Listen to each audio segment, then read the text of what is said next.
Supriyani, wanita 64 tahun asal Kecamatan Jati Agung, Lampung Selatan, ditemukan tewas bersimbah darah di halaman rumah oleh sang anak. Saat ditemukan, anak korban sempat melihat suaminya pergi tergesa-gesa keluar dari rumah. Inilah serial tabir menantu bunuh mertua. Cekcok berujung tragis, mantu habisi mertua.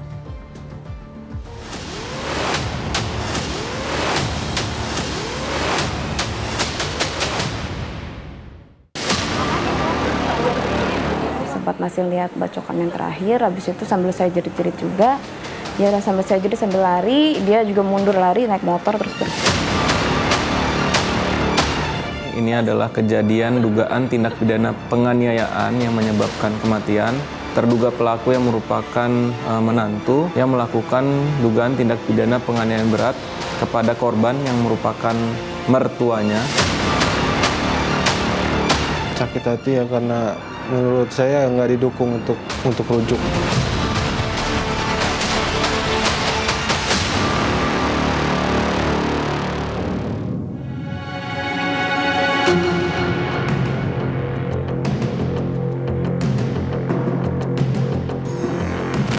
Mananya itu? Warga desa Fajar Baru, Kecamatan Jati Agung, Lampung Selatan digegerkan dengan tewasnya seorang wanita berusia 64 tahun bernama Supriyani. Supriyani ditemukan tewas di halaman rumahnya sendiri dengan luka bacokan di bagian punggung. Saat kejadian, Dwi yang merupakan anak korban sempat mendengar adanya keributan di depan rumah.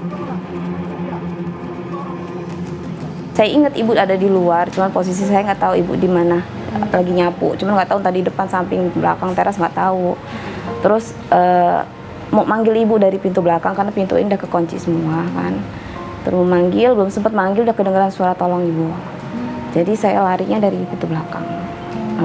Langsung pas ibu teriak tuh. Iya, langsung lari lewat pintu belakang sambil gendong anak.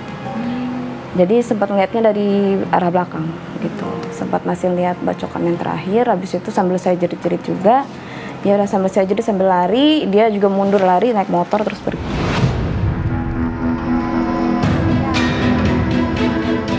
Mendengar teriakan Dwi yang histeris saat berusaha menyelamatkan ibunya, tetangga sekitar pun berdatangan ke lokasi kejadian.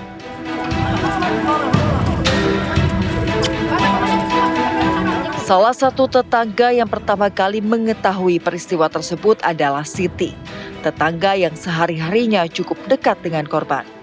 Suara teriak-teriak minta tolong. Baru saya buka pintu, saya lari sampai cabean ini, sampai kebun cabe. Saya agak melambat karena suaranya udah agak memelan mbaknya. Agak itu, ya setelah itu mbaknya teriak lagi, baru saya lari ngebut. Terus saya berhenti di depan rumah Pak D itu, melihat si pelaku lagi ngelemparin goloknya. Mampus lo, kata dia gitu. Saya dekan sayanya. Pikiran anak saya juga.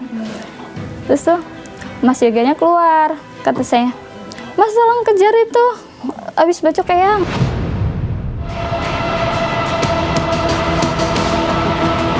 Dari sekitar lokasi kejadian ditemukan barang bukti berupa sebilah golok dan juga sebuah ponsel yang diduga merupakan alat yang digunakan pelaku untuk membunuh korban. Nampaknya pelaku tak sengaja meninggalkan barang bukti akibat panik saat aksinya terdengar oleh putri korban. Tetangga sekitar juga sempat melihat pelaku tergesa-gesa meninggalkan lokasi. Antara bingung dia, antara dengar Mbak Wi minta tolong sama saya minta tolong kejar itu. Jadi terus si pelaku itu juga terus ngebut kan, dia agak oleng juga sempat motornya. Dia kabur, terus Mbak Winya manggil tolong-tolong lagi, terus aku masuk.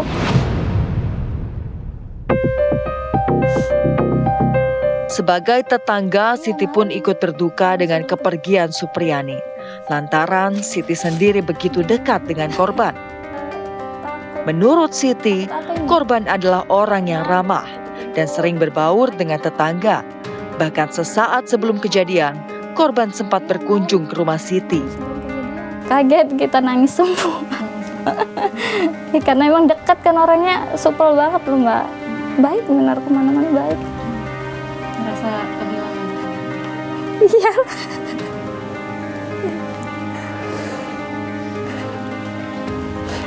Kita kan ibaratnya setiap hari ketemu.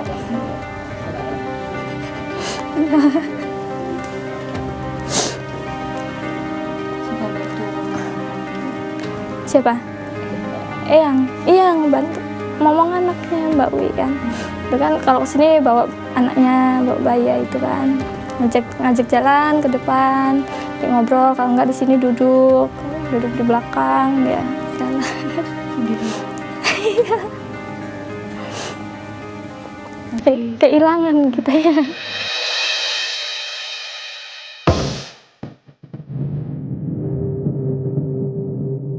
Dwi, putri korban, menjadi sosok yang paling terpukul dengan kepergian ibunya.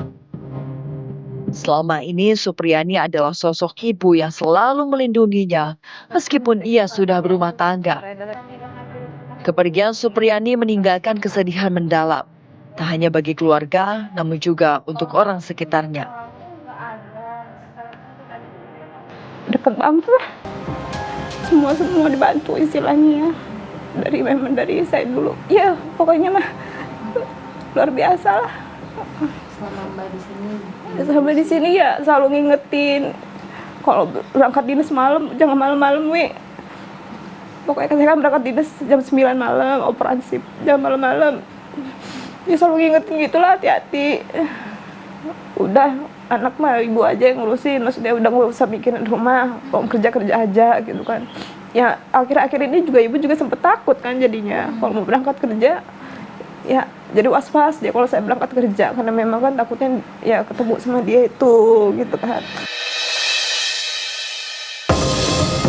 Supriyani sendiri selama ini dikenal sebagai sosok yang baik dan tak pernah terlibat masalah dengan orang lain.